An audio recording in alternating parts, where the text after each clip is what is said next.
Welcome back, everyone. This is Austin Reville here at 2FC Tactical to give you an update on something going on in West Virginia. And it's rather interesting, and it uses existing federal law to help you and me. And then we're specifically talking about the Hughes Amendment machine gun ban that does not allow new machine guns to go on the National Firearms Act for you and I to acquire. So let's dive into that today.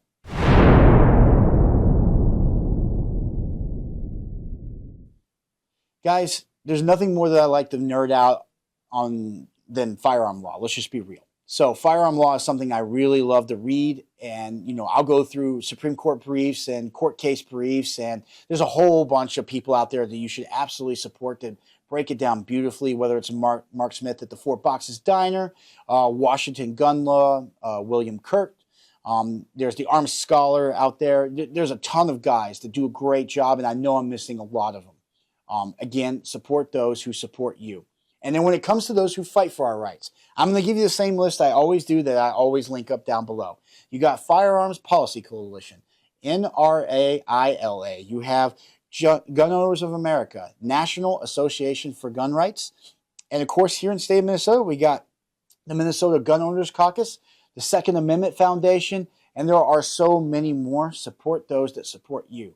And that's why today's video is important, because Gun Owners of America did something that is rather unique and has an opportunity to do something that we have not seen done before and do it successfully. And what do I mean by that? I mean about getting around the National Firearms Act. Now, we've seen this before. Quick pause in the video, guys, to give a shout out to our channel sponsor, Patriot Mobile. Now, I've personally been a member of Patriot Mobile for several years now. Everyone is using a cell phone these days. So the question is, why not support someone who supports you, who stands up for the rights that you and I hold dear? And Patriot Mobile puts their money where their mouth is by donating a portion of every dollar they make to the causes that you and I hold dear. They use the same 5G networks that every other major provider uses. You're not sacrificing service. You're supporting a company that will support you. They're going to give our listeners a special discount. Using the code SHALLNOT and clicking the link down below, you will get a free month when you switch to Patriot Mobile.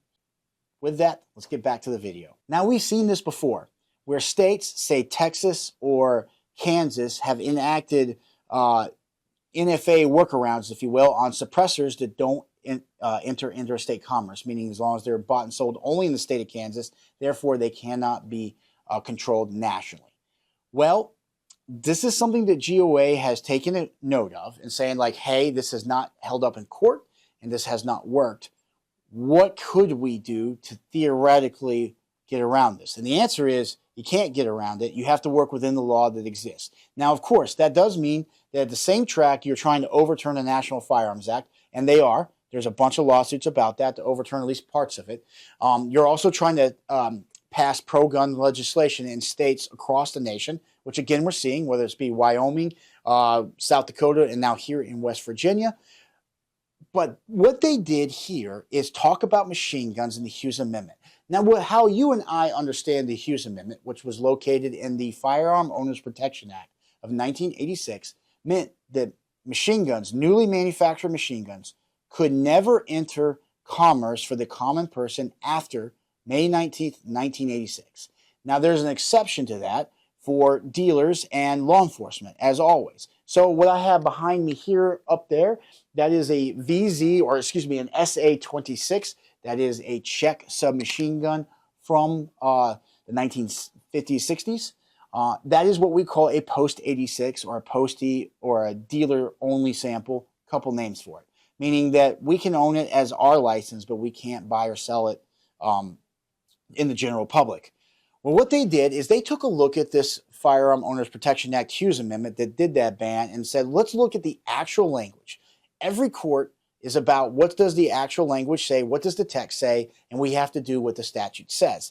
That's what they purport to do. Even anti-gunners love to use the National Firearms Act text to ban things from us or text in general. So they said, what if we played that game the other way around? So I'm going to read you right here what the Hughes Amendment actually says. So 01 except as provided in paragraph 2, it shall be unlawful for any person to transfer or possess a machine gun. Section 2, this subsection does not apply with respect to A transfer to or by or possession by or under the authority of the United States or any department or agency thereof, or a state or a department, agency, or political subdivision thereof, or B, any lawful transfer or lawful possession of a machine gun that was lawfully possessed before the date this subsection takes effect. That B section is the May 19th, 1986 part that closed the registry for machine guns. Now, while those of us who nerd out on firearm law go like, that's insane, because you and I right now can newly manufacture, say, a mortar, an RPG, or grenade launcher, and there is a path for ownership. You absolutely can. So destructive device, you pay your tax, you do your fingerprinting and all that you do on the NFA, you can go own one. It's completely legal in the United States. But for machine guns, there's not. They closed that door. But that section 2 is where the crack is, and that's what GOA is talking about. It says this subsection does not apply, so you're exempt with respect to A transfer to or by or possession by or under the authority of the United States or any department or agency thereof, or a state. And that piece is the part in West Virginia they're attacking. So West Virginia, Senate Bill 1071 is going to mandate the state of Virginia to procure machine guns and sell them from the state to the general public once you pay a fee to qualified individuals. It'd be like a background check.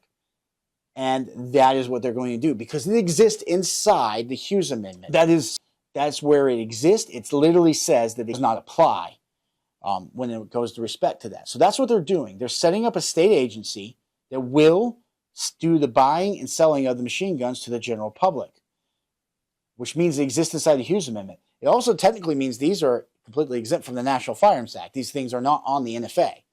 There is a fee associated with this. It's in the $250 and above range. But this is something that GOA is pushing in West Virginia.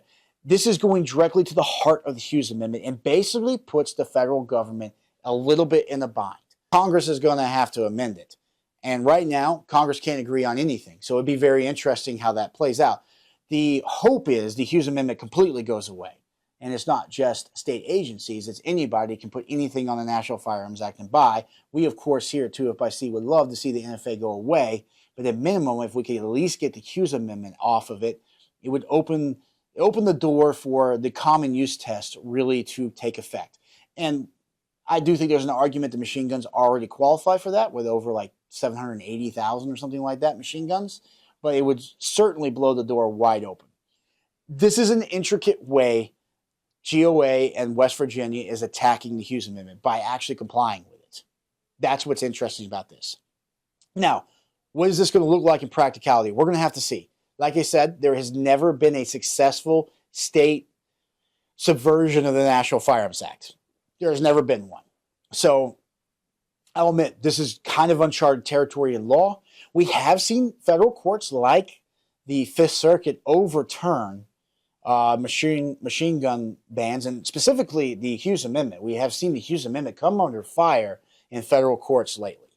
So that is something that could be possibly ripe for the picking. Now, I will caution everyone, the current makeup of the Supreme Court. Yes, we have Alito, who the rumor is might retire, and then we have Thomas. There does not seem to be a lot of appetite for machine guns at the Supreme Court level, which is why you have to be careful, because you don't want them to come out and rule against machine guns and permanently close the door. You want to keep the door open until you get a favorable court to overturn this provision. So that's why being smart and attacking just the Hughes Amendment, not the NFA at large with the as respect to the National Firearms Act, is probably smart.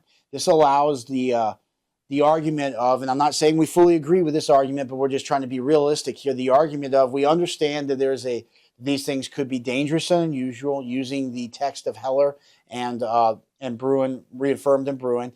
However, a path of ownership should exist. Therefore, the Hughes Amendment is unconstitutional, but the general registration and tracking of these items should be permissible. That is what the attempt is here.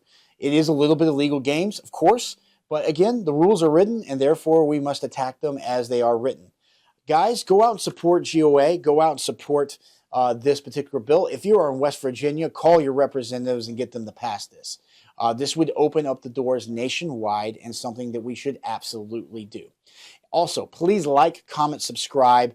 Our channel is continuing to grow. We're going to keep bringing you more content. And again, shout out to Patriot Mobile for sponsoring this channel. Head over to our news section where we write about this and so much more. So much content coming your way. There are a lot of things going on in the two-way world. Also, if you don't mind hitting a thumbs up over there at Rumble as we simultaneously post. And of course, Patreon. If you would like to support us, please head over to our Patreon. Till the next video, guys. We'll see you then.